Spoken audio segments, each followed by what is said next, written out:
भी छोड़ने का फैसला किया। सर, देश में वीरेंद्र शास्त्री की जो यात्रा निकली उसके बारे में आप क्या कहेंगे सनातन को लेकर?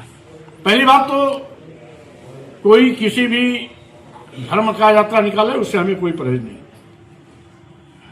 लेकिन हिंदू राष्ट्र की मांग को लेकर के अगर कोई यात्रा निकाली गई है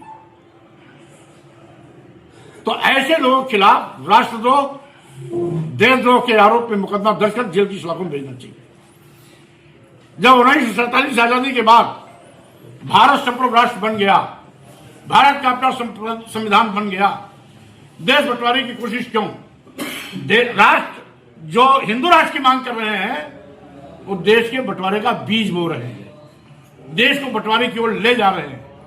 एक बार यही मांग हिंदू महासभा ने 1919 में उठाई थी, जो 1939 में परवान चढ़ी जब वीर सावरकर उसके राष्ट्रीय अध्यक्ष बने, और वीर सावरकर 1947 के बाद उनके जो उत्तराधिकारी आए उनके ही कार्यकाल में देश आजाद हुआ, और हिंदू महासभा के दबाव में उसमें इस देश का बंटवारा हुआ। एक तरफ भारत बना, दूसरी तरफ पाकिस्तान बना। आज फिर हिंदू महासभा के तर्क पर छतरपुर के बाबा बागेश्वर हिंदू राष्ट्र की मांग करके फिर देश को बंटवारे की ओर ले जा रहे हैं। स्वाभाविक रूप से अगर हिंदू राष्ट्र की मांग करना जायज है तो बौद्ध राष्ट्र क्यों नहीं, खालिस्तान क्यों नहीं, सिख राष्ट्र क्यों नहीं, और यहां पर मुस्लिम राष्ट्र क्यों नहीं? इसलिए क्योंकि सभी धर्म, पंथ, संप्रदाय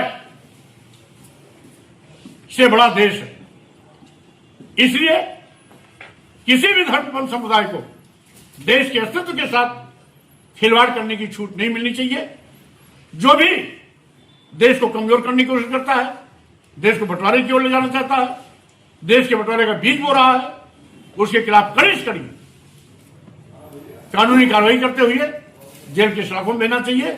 ऐसे लोगों का राष्ट्रद्रोह का मुकदमा दर्ज होना। हिंदू धर्म और हिंदू राष्ट्र को लेकर कि बागेश्वर धाम के ऊपर कार्रवाई होकर जेल के अंदर सलाखों के अंदर बंद किया जाना चाहिए। इसके पहले भी आपकी जो बयान आए हैं रामचरितमानस को लेके हो, हिंदू देवी देवताओं को लेके हो, और अभी आपने उसके लिए भी कहा है हिंदू धर्म से रिलेटेड कि उसमें से सुधार करके रामचरितमानस को दोबारा से लिखा जाना चाहिए। तो आप क्या हिंदू धर्म में विश्वास नहीं रख रहे हैं, या एक वर्ग विशेष को साधने के लिए इस तरह की जो है हिंदू विरोधी जो बयान दे रहे हैं, जिससे बराबर आप सुर्खियों में बने हुए हैं? पहले तो ये बताइए आप क्या चाहते हैं?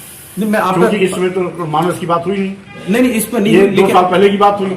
अभी उसमें और एक ये ऊपर कोर्ट के द्वारा हिंदू धर्म पर बात नहीं हुई, अभी हिंदू राष्ट्र की मांग करने वालों के खिलाफ कार्रवाई की बात हुई। हाँ, आप तो आप तोड़ मोड़ करके नहीं, तोड़ मोड़ करके फिर 2 साल पहले पीछे मत ले जाइए सर। उस मामले में अभी उसी मामले में आपके ऊपर FIR के आदेश हुए थे, कई जगह आपको काले झंडे दिखा के विरोध किया गया, तो उस पर पक्ष जानना हम लोगों का जरूरी है कि आप क्या हिंदू धर्म में FIR के जो आदेश हुए थे माननीय सर्वोच्च न्यायालय ने उस पर रोक भी लगाई है, आपको भी मालूम है। हाँ, और एक चीज, दूसरी चीज, जो भी शक्तिशाली होता है लोग उसको काले झंडे दिखाते हैं, नहीं इसलिए मैं उसको अन्यथा नहीं लेता हूँ। ये दूसरा पहलू होगा। ये लोकतंत्र का दूसरा पहलू।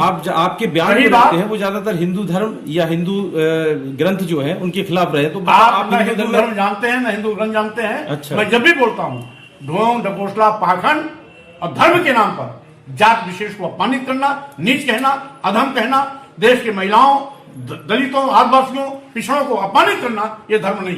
रामचरितमानस में जो लिखा गया है, मतलब आपने उसमें कहा है कि संशोधन करके उसको फिर से लिखा जाना चाहिए, तो क्या आप रामचरितमानस जो लिखा है उसको नहीं मानते? मैं नहीं मानता।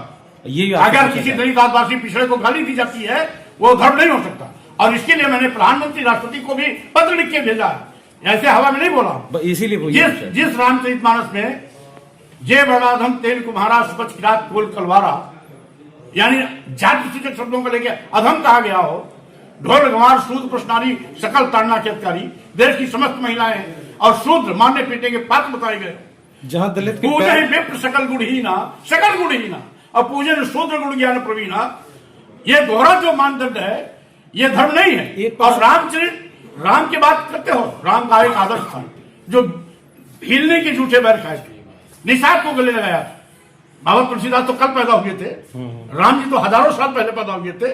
तो राम के चरित्र को तुलसीदास ने तोड़ मरोड़ कर स्वार्थ में, अपनी सुख शांति के लिए लिखा है। यह धर्म नहीं है, यह धर्म के नाम पर सौतेला व्यवहार है इस देश के दलितों, आदिवासियों, पिछड़ों और महिलाओं के साथ। उसी में सर दूसरा पक्ष जो है, अगर आप नहीं मानते हैं तो तुलसीदास जी ने लिखा है केवट के पैर धुए थे रामचंद्र जी ने, तो उसमें फिर नहीं हुआ था कि समाजवाद या दलित को बदलाव मैं नहीं कह रहा किया हूं, गया। राम का आदर्श दूसरा था। राम का आदर्श वो भी उसी में उनको मर्यादा तुलसीदास में पसंद- लिखा है। नहीं, तुलसीदास, एक चीज सुनो, आप पहली बात तो किसी को भी अपमानित करने के लिए धर्म के नाम पर आप उन पर आप नहीं कह सकते। किसने लाइसेंस दे रखा है? आप दलितों आदिवासियों को नीच कहेंगे, अधम कहेंगे, मारने पीटने की बात बताएंगे? पढ़ा लिखा विद्वान कितना भी, दलित आदिवासी पिछड़ा कितना बड़ा विद्वान हो, उसका सम्मान ना हो, अपमान किया जाए, ये लिखेंगे? तो मैंने आपत्तिजनक टिप्पणियों, आपत्तिजनक चौपाइयों पर उंगली उठाया है, पूरी रामचरितमानस पर नहीं।